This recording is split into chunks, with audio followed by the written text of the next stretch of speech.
सुबह के ठीक 11 बज रहे थे। शहर के सबसे महंगे और आलीशान 5 स्टार होटल की तरफ एक बुजुर्ग धीरे धीरे बढ़ रहे थे। उनका नाम था श्यामलाल। उनके कपड़े बेहद साधारण थे और हाथ में एक पुराना सा थैला था। जैसे ही वो होटल के बड़े से गेट पर पहुंचे, वहां खड़े सिक्योरिटी गार्ड ने उन्हें देखते ही नाक भौं से कोड़ ली। गार्ड ने तुरंत आगे बढ़कर उनका रास्ता रोका और रूखे स्वर में बोला, ए बाबा, कहां चले आ रहे हो? रुको यहीं, यहां क्या काम है तुम्हारा? श्यामलाल ने अपने चेहरे पर एक शांत मुस्कान रखी और बड़े ही प्यार से जवाब दिया, बेटा, मेरी यहां एक बुकिंग है, बस उसी सिलसिले में अंदर जाना चाहता हूं। गार्ड जोर से हंसा और अपने साथी गार्ड से बोला, अरे सुन रहा है, ये बाबा कह रहे हैं कि इनकी यहां बुकिंग है। फिर उसने श्यामलाल की तरफ देखा और तंज कसते हुए कहा, बाबा, लगता है तुम्हें कोई गलतफहमी हुई है या किसी ने गलत पता बता दिया है।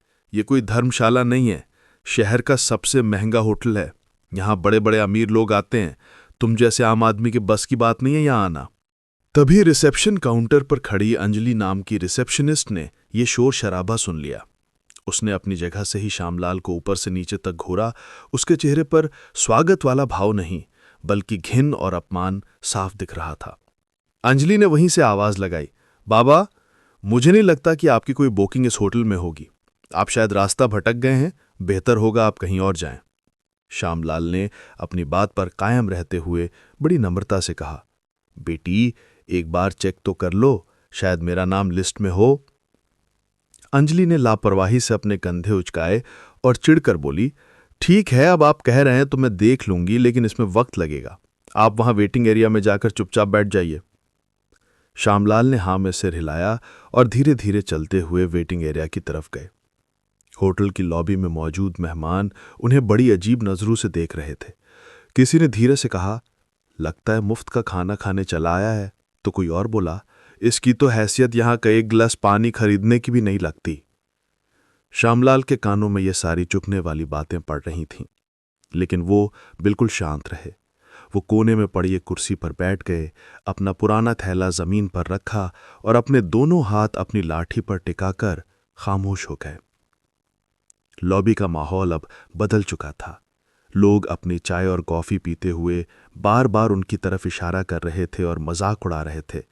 एक छोटे बच्चे ने अपनी मां से बड़ी मासूमियत से पूछा, मम्मी, ये अंकल यहां क्यों बैठे हैं? ये बाकी लोगों जैसे तो नहीं दिखते। मां ने बच्चे को समझाते हुए कहा, बेटा, ये सब वक्त और किस्मत का खेल है। जब जेब में पैसा ना हो तो इंसान को हर जगह यही सुनना पड़ता है। कुछ देर बाद अंजलि वहां से गुजरी और अपने साथी स्टाफ से बोली, पता नहीं मैनेजर साहब क्या सोचेंगे, ऐसे लोगों को यहां बैठाना भी होटल की इमेज खराब करना है। उसके साथी ने हंसते हुए कहा, छोड़ो ना, कुछ देर बैठेगा, जब कोई नहीं आएगा तो खुद ही शर्मिंदा होकर चला जाएगा। श्यामलाल यह सब सुन रहे थे, पर उन्होंने एक शब्द भी नहीं कहा। वो बस इंतजार कर रहे थे कि कोई आए और उन्हें इज्जत से बुलाए। 1 घंटा बीत गया। कभी वो दीवार पर लगी घड़ी देखते तो कभी उम्मीद भरी नजरों से रिसेप्शन की तरफ। उन्हें यकीन था कि अभी कोई आएगा और कहेगा कि हाँ बाबा, आपकी बुकिंग कंफर्म है। लेकिन अफसोस, ऐसा कुछ नहीं हुआ। श्यामलाल ने कुर्सी के हत्थे पर जोर दिया और धीरे से खड़े हो गए।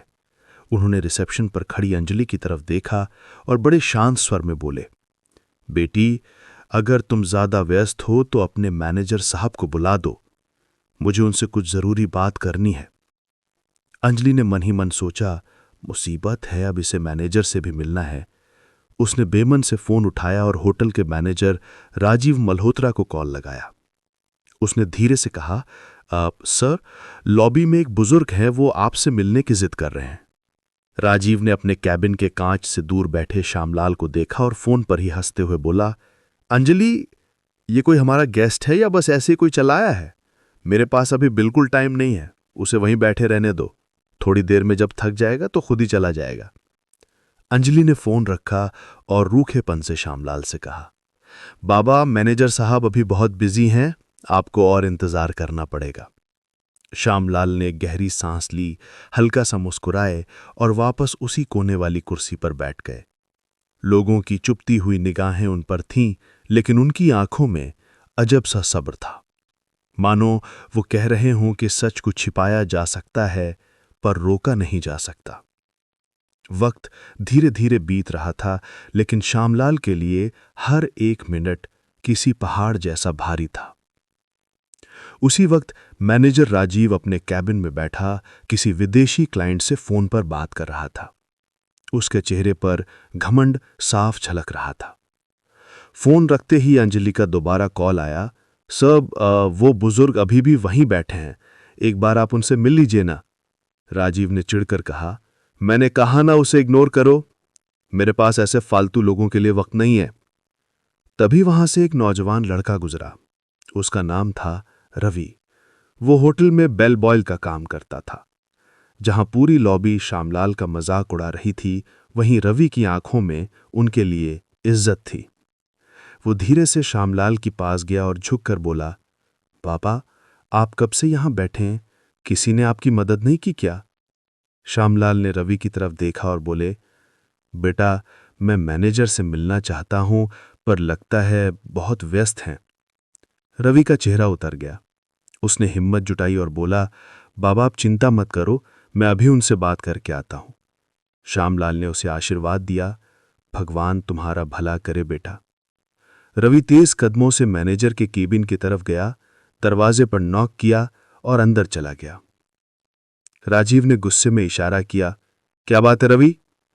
रवि ने डरते हुए पर आदर के साथ कहा, सर, बाहर लॉबी में एक बुजुर्ग काफी देर से बैठे हैं, वो आपसे मिलना चाहते हैं, प्लीज एक बार। राजीव ने उसकी बात काट दी और ठंडी लेकिन सख्त आवाज में बोला, रवि, तुम्हें कितनी बार समझाया है कि अपने काम से काम रखा करो। वो कोई गेस्ट नहीं है, होगा कोई भूला भटका आदमी। रवि ने फिर कोशिश की, लेकिन सर, उन्होंने कहा है कि उन्हें आपसे कुछ जरूरी बात करनी है। राजीव जोर से हंसा, जरूरी बात? तुम्हें अंदाजा भी है यहां कितने करोड़ों का कारोबार होता है, और तुम चाहते हो कि मैं अपना काम छोड़कर उस साधारण से दिखने वाले आदमी से मिलूं? जाओ यहां से। रवि चुपचाप वहां से बाहर निकल आया, लेकिन उसका मन बहुत दुखी था। वो यही सोच रहा था कि क्या इंसान की इज्जत सिर्फ उसके कपड़ों से होती है। राजीव ने अपनी कुर्सी पर पीछे झुकते हुए बेहद सख्त लहजे में कहा, रवि, क्या बड़े पद पर बैठने का मतलब यह है कि मैं हर किसी के लिए खाली बैठा रहूं? तुम जाओ और अपना काम करो, यह मामला तुम्हारे बस का नहीं है। रवि ने मायूसी से सिर झुकाया और केबिन से बाहर निकल आया। लॉबी में लौटते हुए उसकी नजर श्यामलाल पर पड़ी। उनकी आंखों में अब भी वही शांति और धैर्य था, मानो वो कह रहे हों कि सच को छिपाया जा सकता है पर रोका नहीं जा सकता। वक्त धीरे धीरे बीत रहा था, लेकिन श्यामलाल के लिए हर एक मिनट किसी पहाड़ जैसा भारी था। अचानक श्यामलाल अपनी जगह से खड़े हो गए। उन्होंने अपना झोला कंधे पर टांगा, लाठी उठाई और सीधे रिसेप्शन की तरफ बढ़ लॉबी गए। में बैठे लोगों ने फिर से फप्तियां कसना शुरू कर दी। देखो देखो, अब ये बाबा मैनेजर से लड़ने जा रहे हैं। रिसेप्शन पर खड़ी अंजलि ने उन्हें अपनी तरफ आते देखा तो झुंझलाकर बोली, बाबा, आपको कहा था ना कि इंतजार कीजिए, मैनेजर साहब अभी भी बिजी हैं, आप अंदर नहीं जा सकते। श्यामलाल ने उसकी आंखों में देखा और एक नरम लेकिन अटल आवाज में बोले, बेटी, बहुत इंतजार कर लिया, अब मैं खुद ही उनसे बात कर लूंगा। इतना कहकर श्यामलाल किसी की परवाह किए बिना सीधे मैनेजर राजीव के केबिन की ओर बढ़ गए। पूरी लॉबी में सन्नाटा छा गया। सबकी नजरें उसी तरफ टिक गईं। हर कोई देखना चाहता था कि अब आगे क्या तमाशा होने वाला है। जैसे ही श्यामलाल ने केबिन का दरवाजा खोला, राजीव अपनी घूमने वाली कुर्सी पर बड़े ही अकड़ के साथ बैठा था। उसने भौएं चढ़ाते हुए गुस्से में कहा, हाँ बाबा, इतना शोर क्यों मचा रखा है? क्या काम है आपको जो बिना इजाजत अंदर चले आए?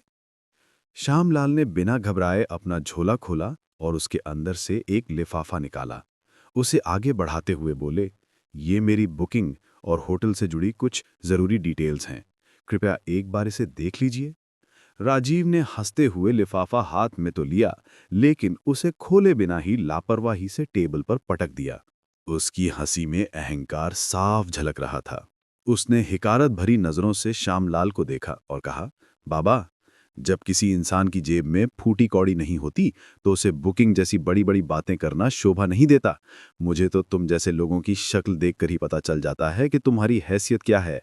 ये होटल तुम्हारे बस की बात नहीं है। बेहतर होगा अपना झोला उठाओ और यहाँ से चलते बनो। श्यामलाल ने राजीव की आंखों में आंखें डालकर देखा। अब उनके चेहरे की नरमी गायब हो चुकी थी और आवाज गहरी और गंभीर हो गई। श्यामलाल ने टेबल पर पड़े उस लिफाफे की तरफ इशारा करते हुए कहा, बेटा, लिफाफा खोले बिना तुमने फैसला कैसे सुना दिया? एक बार इन कागजों पर नजर तो डाल लो। अक्सर जो दिखता है सच उससे बिल्कुल अलग होता है। राजीव अपनी कुर्सी पर पीछे की ओर झुका और जोर से ठहाका मारते हुए बोला, बाबा, मुझे किसी कागज को देखने की जरूरत नहीं है। मैं सालों से इस होटल को संभाल रहा हूं।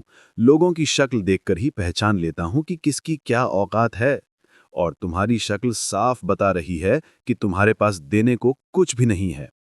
ये सुनकर लॉबी में बैठे कुछ गेस्ट भी हंसने लगे। श्यामलाल ने एक गहरी सांस ली। उन्होंने लिफाफा वहीं टेबल पर छोड़ दिया और बहुत ही शांत स्वर में बोले, ठीक है, जब तुम्हें इतना ही गुमान है तो मैं चला जाता हूं। लेकिन याद रखना, आज तुमने जो व्यवहार किया है उसका बहुत भारी नतीजा तुम्हें भुगतना पड़ेगा। इतना कहकर उन्होंने दरवाजे की ओर कदम बढ़ा दिए। पीछे बैठे गेस्ट फुसफुसाए, वाह, मैनेजर ने सही किया, ऐसे भिखारियों को यहीं सबक मिलना चाहिए। श्यामलाल होटल से बाहर निकल गए। उनकी धीमी चाल और झुकी हुई कमर ने पूरे स्टाफ के बीच एक अजीब सा सन्नाटा छोड़ दिया। लेकिन राजीव अपनी कुर्सी पर बैठा मुस्कुराता रहा। उसके चेहरे पर जीत और घमंड का मिला-जुला भाव था। तभी बेल बॉय रवि की नजर टेबल पर पड़े उस लिफाफे पर गई। मैनेजर अपने काम में लग चुका था। रवि दबे पांव आगे बढ़ा। उसने धीरे से वो लिफाफा उठाया और चुपचाप रिसेप्शन के कंप्यूटर की ओर चला गया। उसने सिस्टम पर लॉगिन किया और फाइलें खोलना शुरू किया। लिफाफे में लिखी डिटेल्स डालते ही स्क्रीन पर कुछ लोड होने लगा। रवि का दिल जोर जोर से धड़क रहा था। जैसे ही रिकॉर्ड सामने आया, रवि की आंखें फटी की फटी रह गईं। स्क्रीन पर जो जानकारी थी उसने रवि को हिला के रख दिया। रिकॉर्ड में साफ साफ लिखा था, श्यामलाल, होटल ग्रुप के 65% शेयर होल्डर और फाउंडर यानी कि मालिक। रवि के पैरों तले जमीन खिसक गई। उसकी सांसें तेज हो गईं। उसने कांपते हाथों से तुरंत प्रिंटर से वो रिपोर्ट निकाली। कागज हाथ में लिए वो पागलों की तरह भागता हुआ मैनेजर के केबिन में पहुंचा। अंदर राजीव अभी भी फोन पर किसी क्लाइंट से हंस हंसकर बातें कर रहा था। रवि ने उसकी टेबल पर हाथ रखा और हाँफते हुए कहा, सर, सर, ये रिपोर्ट देखिए। अभी जो बुजुर्ग यहां से गए हैं वो कोई आम आदमी नहीं थे। रवि ने रिपोर्ट टेबल पर रखते हुए कांपती आवाज में कहा, सर, ये देखिए, वो बुजुर्ग कोई और नहीं बल्कि हमारे होटल के असली मालिक श्यामलाल जी हैं। राजीव ने फोन रखते हुए रवि की तरफ देखा और गुस्से में अपनी भौएं चढ़ा ली।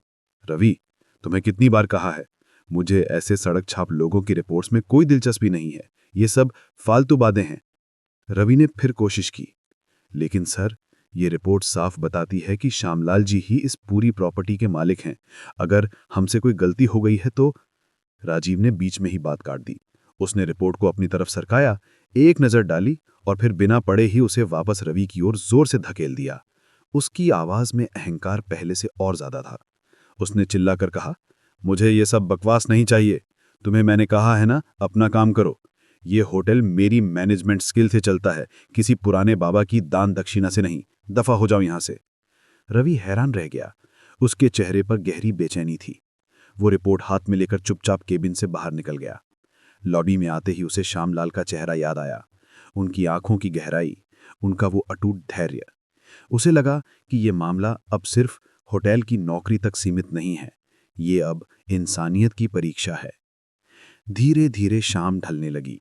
गेस्ट अपने अपने कमरों में चले गए, बाकी स्टाफ अपने काम में लग गया। लेकिन रवि के दिल में हलचल बढ़ती जा रही थी। उसे यकीन था कि कल का सूरज इस होटल की तस्वीर बदल देगा। अगली सुबह का नजारा बिल्कुल अलग था। होटल के हर कोने में एक अजीब सी हलचल थी।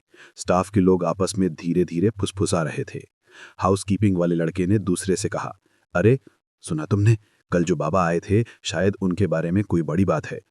दूसरे ने दबी आवाज में जवाब दिया, हाँ यार, खबर उड़ी है कि वो होटल के बहुत बड़े शेयर होल्डर है। अगर ये सच हुआ तो आज शामत आने वाली है। ये खबर धीरे धीरे जंगल की आग की तरह पूरे होटल में फैल चुकी थी, लेकिन किसी को भी पूरी तरह यकीन नहीं हो रहा था।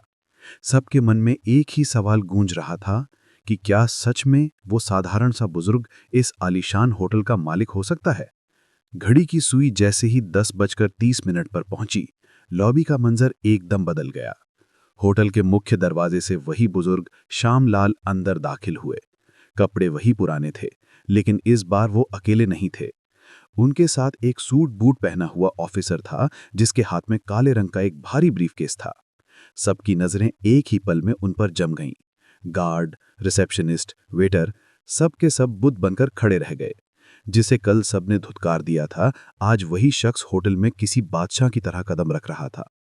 श्यामलाल ने सीधे हाथ से इशारा किया और कड़क आवाज में बोले, अपने मैनेजर को बुलाओ। उनकी आवाज में अब याचना नहीं, बल्कि एक मालिक का आदेश था। थोड़ी ही देर में मैनेजर राजीव बाहर आया। उसके माथे पर हल्की घबराहट थी, लेकिन पुरानी अकड़ अब भी बाकी थी। उसने आधा मुस्कुराते हुए तंज कसा, जी बोलिए बाबा, आज फिर आ गए आप?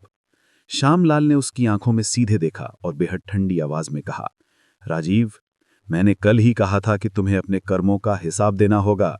आज वो दिन आ गया है। राजीव का गला सूखने लगा। उसने हंसी में बात टालने की कोशिश की, लेकिन तभी श्यामलाल के साथ आए ऑफिसर ने टेबल पर ब्रीफकेस खोला, एक मोटी फाइल निकाली और सबके सामने पटक दी। उसने जोर से ऐलान किया, ये लीगल डॉक्यूमेंट साफ बताते हैं कि इस होटल के 65% शेयर्स श्यामलाल जी के नाम पर हैं। यही इस होटल के असली मालिक हैं। पूरा स्टाफ सन्न रह गया। रिसेप्शनिस्ट अंजलि के हाथ कांपने लगे। लॉबी में मौजूद गेस्ट ने एक दूसरे को देखा और फुसफुसाए, हे भगवान, ये तो सच में मालिक निकले। हमसे कितनी बड़ी गलती हो गई। पता नहीं अब आगे क्या होगा, सोचकर डर लग रहा है। श्यामलाल ने अपनी लाठी जोर से जमीन पर टिकाई। उनकी आवाज अब तेज और पत्थर की तरह सख्त थी। श्यामलाल ने राजीव की आंखों में आंखें डालकर अपना फैसला सुनाया। राजीव, आज से तुम इस होटल के मैनेजर नहीं रहोगे। तुम्हारी जगह अब यह जिम्मेदारी रवि संभालेगा। राजीव गुस्से से तिलमिला उठा। वो कांपते हुए चिल्लाया, आप होते कौन है मुझे हटाने वाले? ये होटल मैं सालों से चला रहा हूं, इस पर मेरा हक है। श्यामलाल ने शेर की तरह गरजते हुए कहा, भूल रहे हो राजीव, ये होटल मैंने बनाया है। इसकी एक एक ईंट मेरी मेहनत और पसीने से रखी गई है। मैं चाहूं तो तुम्हें अभी इसी वक्त धक्के मारकर बाहर निकलवा सकता हूं, लेकिन नहीं, तुम्हें सजा मिलेगी। उन्होंने उंगली उठाते हुए आदेश दिया, आज से तुम मैनेजर की कुर्सी पर नहीं बैठोगे। दंड के रूप में अब तुम हाउसकीपिंग और सफाई का काम संभालोगे। वही काम करो जो तुम दूसरों से हिकारत से करवाते थे, ताकि तुम्हें पता चले कि मेहनत क्या होती है। राजीव का सर शर्म और डर से झुक गया। फिर श्यामलाल ने रवि को पास बुलाया, उसके कंधे पर हाथ रखा और भावुक होकर बोले, बेटा, तुम्हारे पास भले ही धन नहीं था, लेकिन तुम्हारे दिल में इंसानियत थी, और एक मालिक बनने के लिए यही सबसे बड़ी काबिलियत है। इसलिए आज से तुम इस होटल की नए मैनेजर हो। रवि की आंखों से आंसू झलक पड़े। उसने हाथ जोड़कर कहा, मालिक, मैंने तो बस अपना फर्ज निभाया था। श्यामलाल मुस्कुराए और बोले, यही सादगी तुम्हारी सबसे बड़ी ताकत है बेटा। फिर उन्होंने रिसेप्शनिस्ट अंजलि की ओर देखा। उनकी नजर इतनी तीखी थी कि अंजलि डर के मारे कांप गई। श्यामलाल ने सख्त लहजे में कहा, अंजलि, ये तुम्हारी पहली गलती है, इसलिए आज तुम्हें माफ कर रहा हूं। लेकिन याद रखना, इस होटल में कभी किसी को उसके कपड़ों से मत आंकना। हर इंसान की इज्जत बराबर होती है, चाहे वो अमीर हो या गरीब। अंजलि ने शर्मिंदा होकर सिर झुका लिया और रोते हुए बोली, मुझे माफ कर दीजिए सर, आगे से ऐसी गलती कभी नहीं होगी। श्यामलाल ने पूरी लॉबी की तरफ देखा और ऊंची आवाज में ऐलान किया, कान खोलकर सुन लो सब लोग, ये होटल सिर्फ अमीरों के लिए नहीं है। यहां इंसानियत ही असली पहचान होगी। जो भी यहां अमीर गरीब का फर्क करेगा, उसके लिए इस जगह पर कोई काम नहीं है। यह सुनते ही लॉबी तालीम की गड़गड़ाहट से गूंज उठी। हर कोई श्यामलाल को अब सम्मान और गर्व की नजरों से देख रहा था। जो लोग कल तक उन्हें तुच्छ समझ रहे थे, आज वही उनके आगे नतमस्तक थे। जाते जाते श्यामलाल ने एक आखिरी बात कही, असली अमीरी पैसे में नहीं, सोच में होती है। अगर सोच बड़ी हो तो इंसान खुद ब खुद बड़ा बन जाता है। इतना कहकर वो अपने अधिकारी के साथ शान से होटल से बाहर निकल गए। पीछे खड़ा पूरा स्टाफ और मेहमान उन्हें जाते हुए देखते रहे। सबके दिल में एक ही बात थी कि मालिक हो तो ऐसा जो इंसान को कपड़ों से नहीं, उसके दिल से पहचाने। उस दिन के बाद से होटल का माहौल पूरी तरह बदल गया। स्टाफ अब हर मेहमान का दिल से स्वागत करता था। लोग कहते हैं कि श्यामलाल ने सिर्फ एक होटल नहीं बनाया, बल्कि इंसानियत की एक मिसाल कायम की। दोस्तों, अगर ये कहानी आपके दिल को छू गई हो तो प्लीज़ वीडियो को लाइक करें और अपने दोस्तों के साथ शेयर ज़रूर करें।